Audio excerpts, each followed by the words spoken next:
Hi, I'm Benton Stokes. And I'm Elane O'Rourke. And this is Cocktail Theology.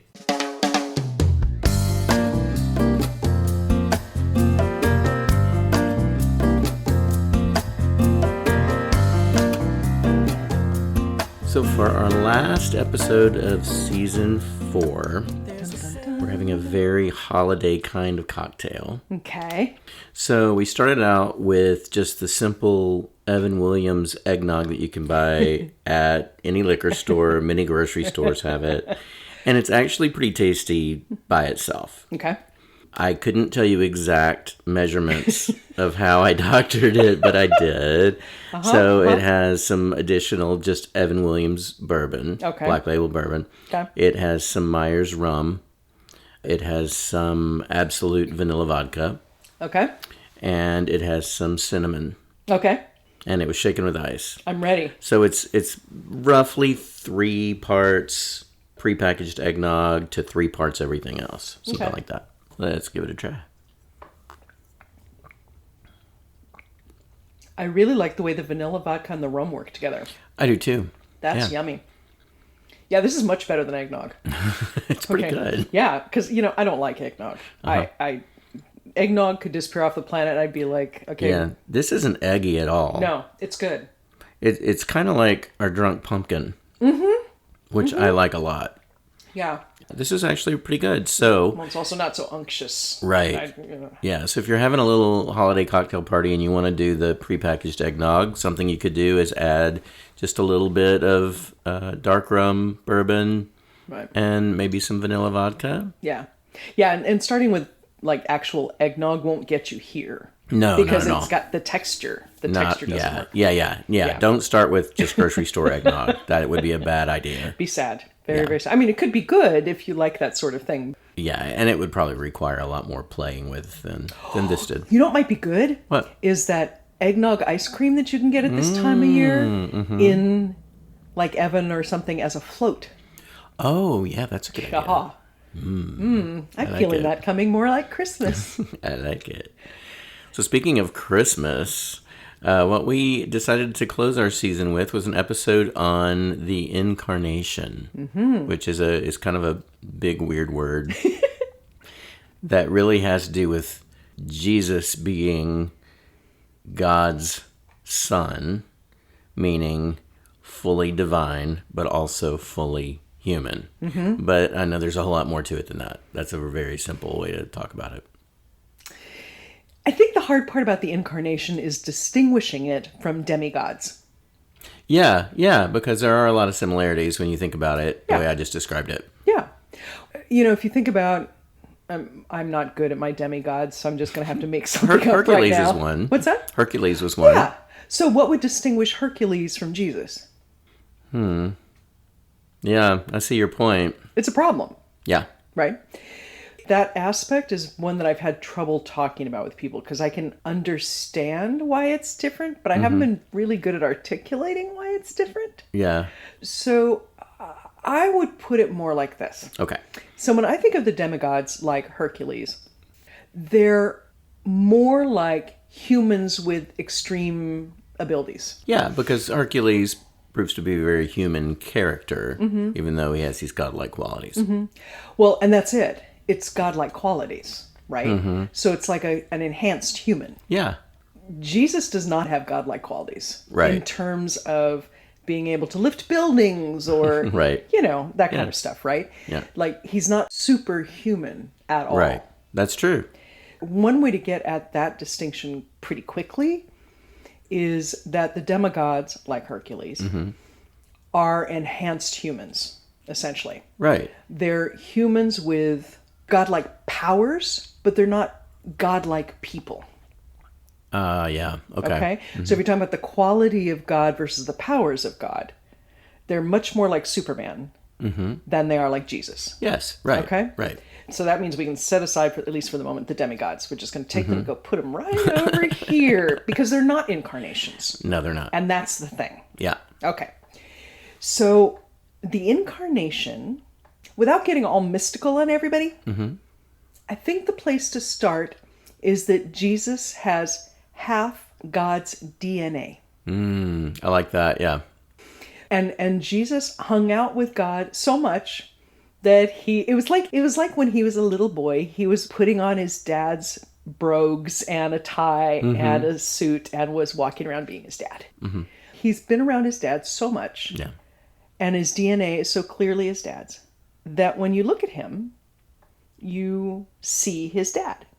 Where if you look at Hercules, you don't see Zeus. Is that his dad? I don't know who his dad is. But you don't see Zeus, right? Hercules is a different character. They're not described as being so close in who they are that they are almost indistinguishable. Right. They're not the same essence. Right. Okay? Sure. Yeah. So that's why the DNA thing works for me, is because DNA is as close as I can come to essence without getting all like mystical or philosophical. Right. Sure. Right? So I think that that's a good place to start. I like that. So imagine for the moment that your dad's DNA was so strong and his presence in your life was so strong that you might not look like your dad, you might have a different job than your dad, but really, when people saw you, they saw your dad. Yeah. Maybe it's like what people will say, that so-and-so is the spitting image of their parent. Yeah. You know, and I think in our time now, we don't find that to be as enticing. So people try to distinguish themselves in a way that people didn't try to distinguish themselves in days past. Yeah, in days past, a lot of times sons would follow their father's footsteps with the family business or the family farm or whatever, and families tended to stay, geographically in the same area or in the same town, or the legacy of a family went on down through generations. And then if there was one that didn't fall in line, that one was the black sheep. Yes, where it was more typical for you to behave like your father, your grandfather as a son. And if you were the one that went off to college and then went off to New York City, to the big city to be a big something, then all of a sudden you were sort of like ostracized. That was a bad thing. But now that's not really I don't think the way most families function. I mean, I don't know. I don't live in a small town. right. But it seems to me now that it's more typical to see sons want to distinguish and differentiate themselves from their fathers than it is to follow in their footsteps that way. Yes. Yeah. So it used to be the maverick who would go off to the big city to make his own mark, to do his own thing, right? That was like pre-Ayn Rand. And then as soon as we got Ayn Rand, I think this actually, just from a literature point of view, I think that's one of the places where it started to change, right? Yeah. So now the language of fathers and sons, particularly, is that they're supposed to be, if their father's admirable, they're supposed to be like their father, but go off and make their own mark in the world. Right. And make dad proud that they made their own mark in the world. Yes. So we don't have kind of the same thing. But it does make me think of this TV show I've been watching. Yeah. Brothers and Sisters. That was on for a while. Yeah. There's a lot of that whole, am I like my dad in it? Right. And they're using it as these are the things my dad was not admirable about. Am I taking after him that way? Oh, sure. So that, I think, may be easier to grip. So there are days when I look in the mirror and I see my mother, and it horrifies me every single time. I mean, every single time. And then I have to back up and go, okay, so what does this mean about your relationship with your mother rather than, you know what I mean? But I'm imagining for a moment that you grew up in a culture and a relationship with that parent, where if you looked in the mirror and saw them, that would be awesome. Right. You know? Yeah. That's more like it. And so Jesus's distinguishing characteristic, if you will, when he was live, physical on the planet, was that no one has ever seen God. No one has seen God. But when we looked at Jesus, that's what God was like. Yeah. And I'm not saying Palestinian long hair, right? I'm saying the character of Jesus, the kind of being Jesus was who his dad was. Yeah. So that's that piece, the incarnation. That's the DNA piece, right? Right. But then the other piece is that fully divine, fully human piece. Right. Okay?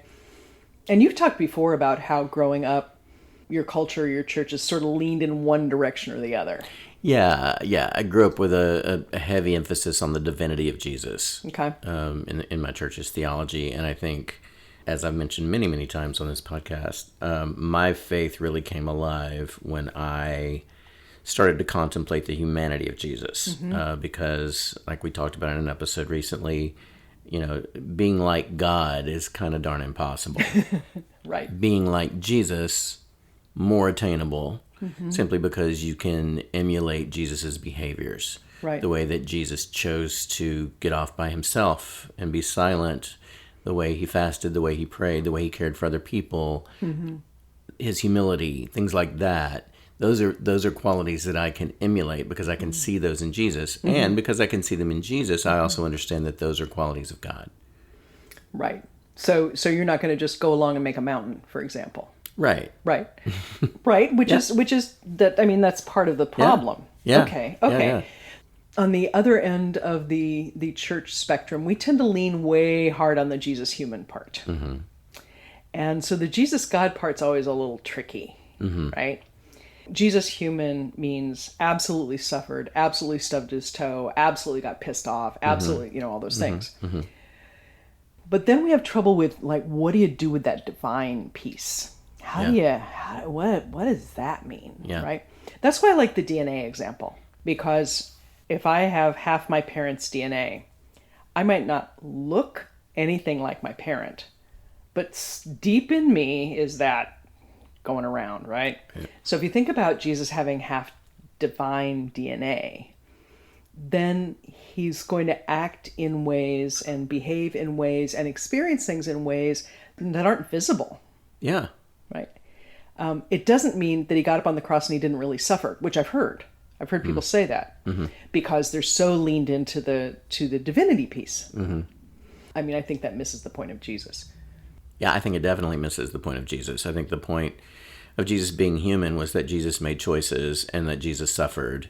And the reason I believe that I can relate to Jesus in my own suffering is that Jesus suffered.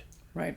Many times when I'm in a place where I feel sad or depressed or angry or upset or feel like the world is against me, Jesus is who I pray to and talk with, because I believe that Jesus understands, because right. Jesus also suffered.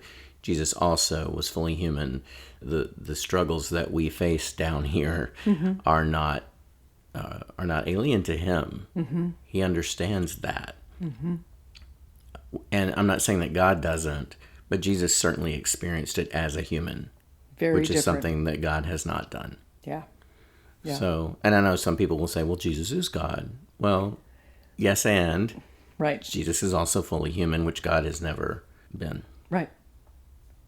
All right. So there are two places where I'm thinking that the incarnation versus the demigod thing may be clearer as well. Okay, great. Okay. Whenever Jesus performs what appears to be a miracle, he always says it's God working through him. Yeah. God is working through him. He only does what the Father says. He, whatever. Can you imagine Hercules saying, yeah, that was really Zeus? No, right? Because there's something about Hercules where he's got his own little magical powers, his own little super strengths. Yes. Right?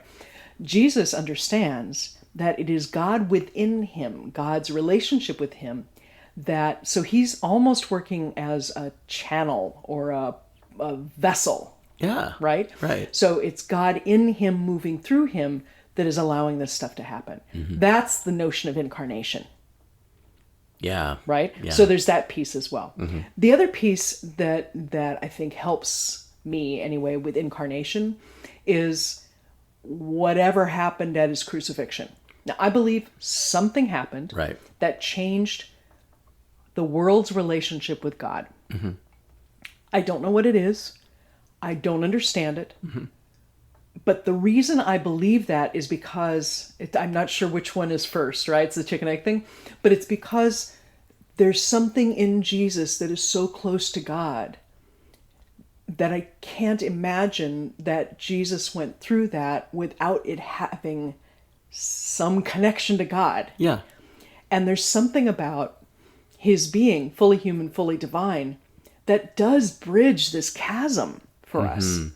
And then if you take the resurrection, no matter how you picture the resurrection, unless you think it's mass delusion, that doesn't happen. And Right. if Hercules were to come back from the dead, which some of the demigods do, they're still the same guy, Yeah. right? It's more like regeneration. Yeah. Right. Where Jesus is clearly not the same person. They don't recognize him. Right. They don't, all these things, right? So there's something about that too, where it's like the DNA of God persists. The DNA is rebuilt into something else. Yeah. Right? So there's something about that. And I think that those are the places where I can really kind of make a distinction between a superhuman and the incarnation. Yeah. The other piece that I have come to accept in all of this is C.S. Lewis's view.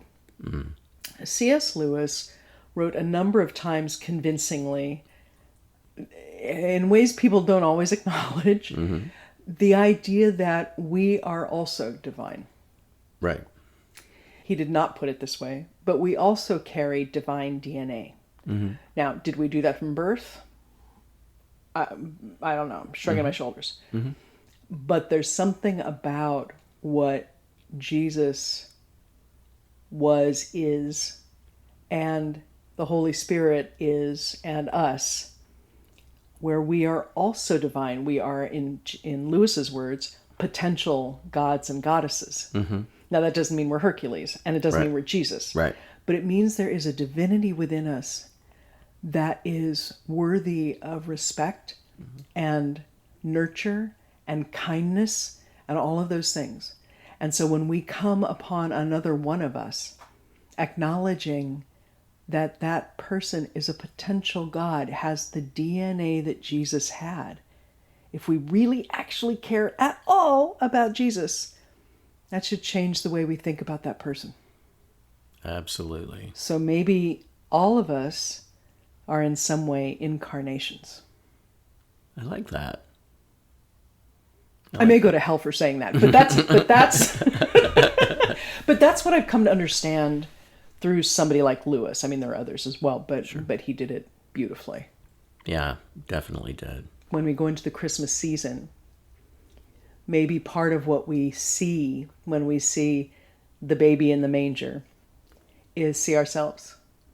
And say, that baby reflected God, and I can and do too. I like that. Listeners, what do you think?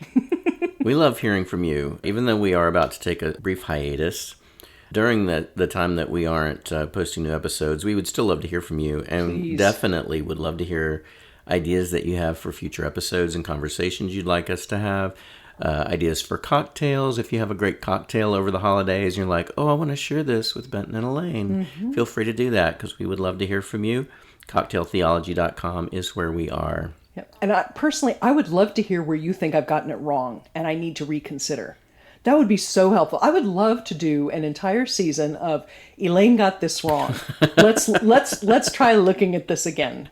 Because all of us are smarter than one of us.